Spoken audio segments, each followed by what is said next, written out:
Dear Patriots, before the news starts, please subscribe to our patriotic channel by clicking the subscribe button. Give us a thumbs up to this video. Don't forget to leave your opinion below in the comments section. Share the news on Facebook and Twitter so you friends see it. Thank you. Trump After Dark, Kim's May Day edition. A White House characterized by twists and turns delivered again today. President Donald Trump is set to meet with North Korean leader Kim Jong Un, a virtually unprecedented move for the United States and one fraught with risk for the president. More surprising than even Trump's decision to meet with Kim, his apparent willingness to meet soon, perhaps as soon as May. That timeline, as well as Trump's agreement in principle to meet with a leader he has mocked as a little rocket man and threatened with annihilation, was part of a stunning announcement delivered by South Korea's National Security Advisor, Chung Eui-yong, to reporters gathered at the White House. Chung had traveled to the U.S. to brief Trump and other officials the day after talks between South Korea and North Korea in Pyongyang. He told reporters that North Korea had signaled it would not test missiles anymore and would be willing to negotiate ending its nuclear weapons program. Per Chung, Kim stressed his eagerness to meet President Trump as soon as possible.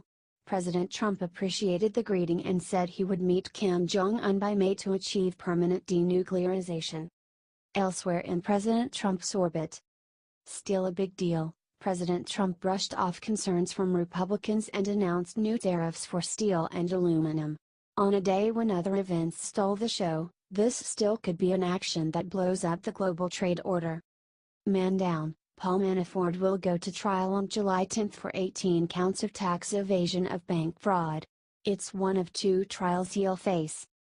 Zinc again, the Department of Interior is set to spend $139,000 for a new door to Secretary Ryan Zink's office. Zink says he was not aware of the contract and sees it as a lot of money for a new door.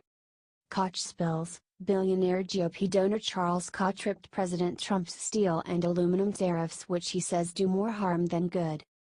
Refugee skeptic, a White House aide known for his skepticism of refugees and support of policies restricting refugees, has been appointed to a top State Department role overseeing their admissions to the U.S. There you have it. You're caught up on the Trump administration. That's Thursday in the books.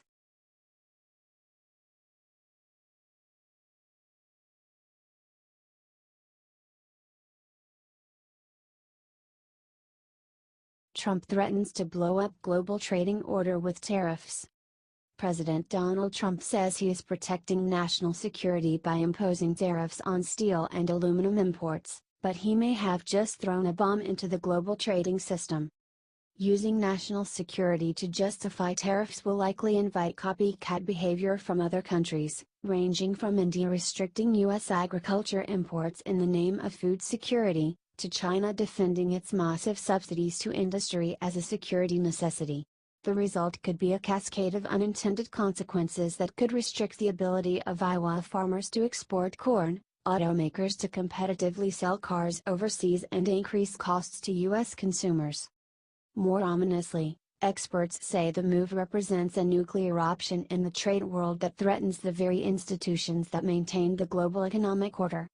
Using national security in a way that nobody believes, it's a complete perversion of what is supposed to be extraordinary latitude in the world trading system for countries to deal with their national security interests, said Gary Hufbauer, a senior fellow at the Peterson Institute for International Economics. There's an unspoken truth at the World Trade Organization, where countries routinely challenge each other's trade actions. Nobody invokes national security and nobody questions national security, even though WTO rules allow countries to take extraordinary steps if they feel their national security is at risk. A legal challenge that will likely arise at the WTO over the U.S. tariffs could force a judicial panel to rule on the sacred question of what is or isn't national security.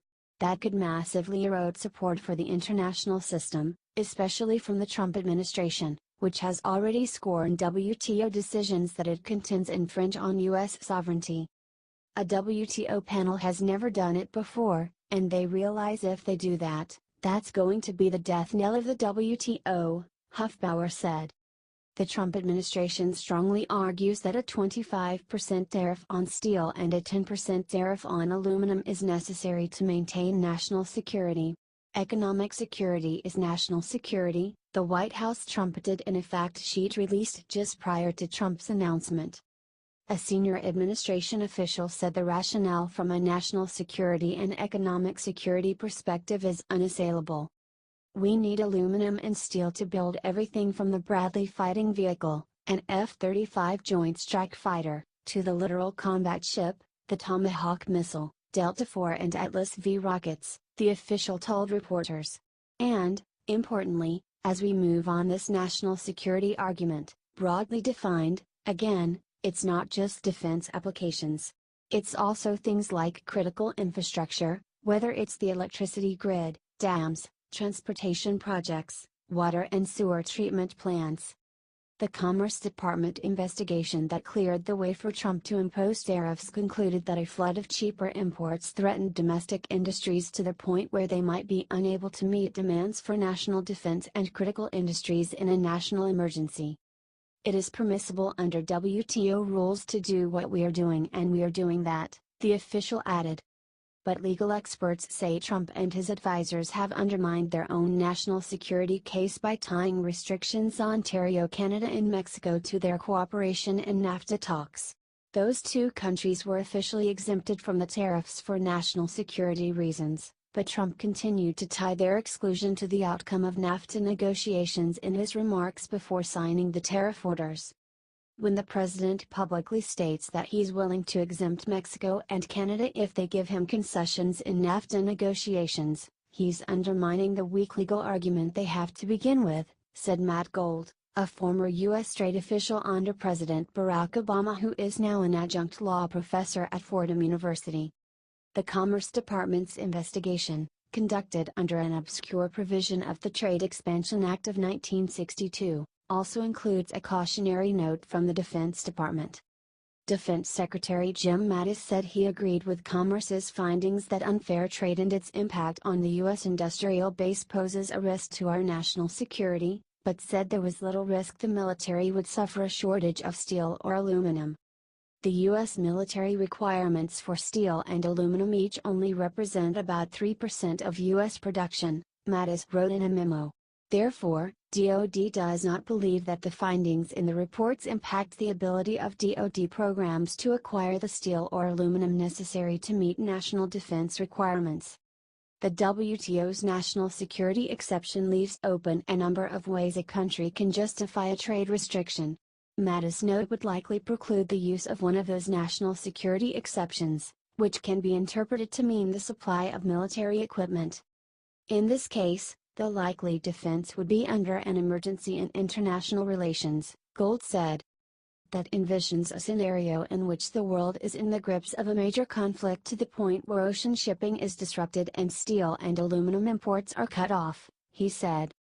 It's a weak, bordering on absurd, argument, Gold said of the administration's rationale. There's also a fear that once the U.S. goes down the path of justifying trade restrictions on the basis of national security, it will be difficult to backtrack.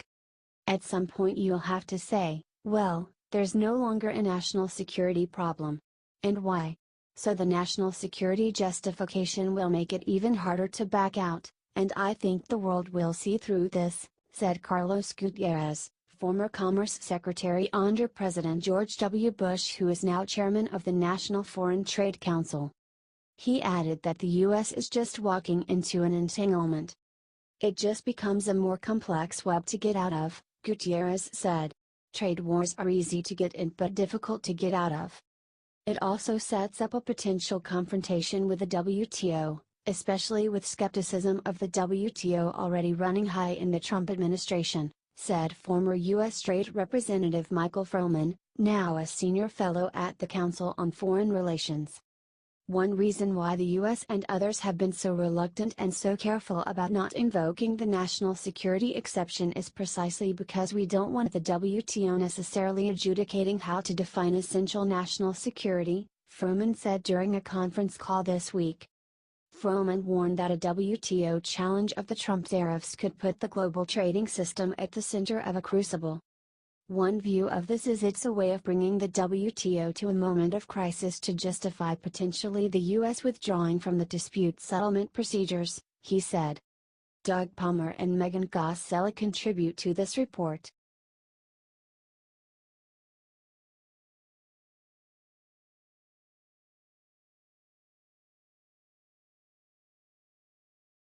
Trump's shock and awe foreign policy. When a reporter asked President Donald Trump last May whether he would ever meet with North Korean leader Kim Jong Un, Trump didn't flinch. "If it would be appropriate for me to meet him, I would absolutely. I would be honored to do it," Trump told Bloomberg News. Boasting that he had just made breaking news, Trump added with pride, "Most political people would never say that." That paled in comparison to the breaking news Thursday night, when the White House confirmed that Trump had accepted Kim's invitation for the first meeting between an American president and a North Korean leader. But it spotlighted an instinct that has defined Trump's early foreign policy: say the things others wouldn't say, do the things they didn't dare. He likes to be the first.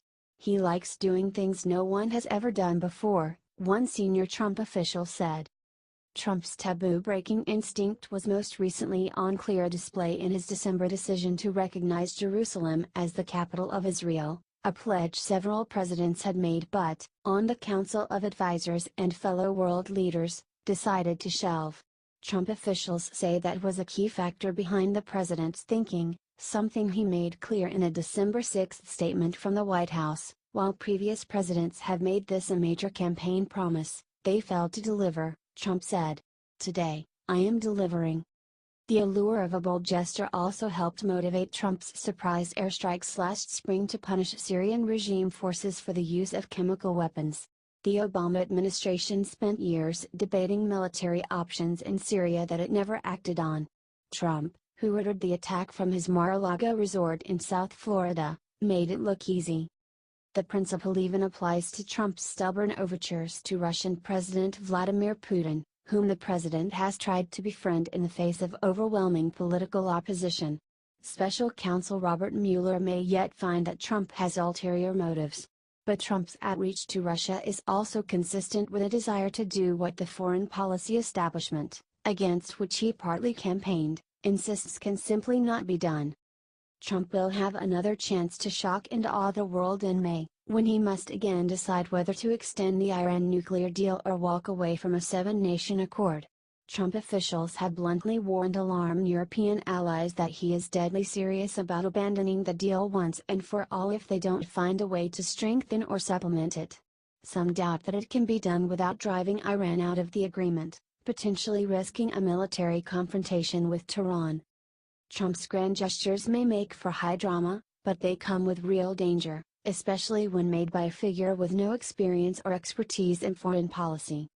Recognizing Jerusalem as Israel's capital, for instance, likely snuffed any near-term hope of an Israeli-Palestinian peace agreement, according to many regional experts. The limited Syrian airstrike has underscored Trump's unclear policy towards the country, critics say, where the regime has recently mounted so many chlorine gas attacks that Trump is reportedly considering another military strike. And a naive desire to befriend Putin, members of both parties argue, prevents Trump from pushing back against Russian political meddling and leaves European allies questioning whether they can rely on the U.S. for protection from Putin. Some Trump allies argued on Thursday that it was the president's very record of defying convention that led to Kim's unexpected invitation. Trump's glee in shocking the Council on Foreign Relations set, they maintained, left Kim fearful that the U.S. president might do what nearly everyone in Washington called unthinkable, risk the deaths of millions in Asia by attacking his country. They cited the comments of North Korean defector and former regime official Ri Jong-ho, who said in remarks at the Wilson Center in Washington on Wednesday that Kim is afraid that the U.S. will launch a preventative strike. It is equally possible, many analysts argued Thursday, that the North Korean dictator is not afraid at all, but empowered, and drawing Trump into a trap that will enhance Kim's domestic mystique while buying himself time and political goodwill in South Korea and beyond. U.S. officials have spent years studying Kim, building a psychological profile of the young tyrant and looking for ways to manipulate him. But the North Koreans have been closely watching the US. They undoubtedly noticed Trump's obvious excitement about the idea of meeting Kim, which dates to at least mid-2016. And they surely were gratified to learn that, on receiving the news of Kim's invitation, Trump could barely contain himself. The president made a rare appearance in the White House press room to alert reporters himself that a major announcement would be coming later that night. After the news broke, ABC News reported that Trump had discussed the upcoming announcement with its network's top White House reporter, Jonathan Karl. When Karl asked whether the announcement involved talks between the US and North Korea, "It's almost beyond that," Trump replied. "Hopefully," he added, "you will give me credit,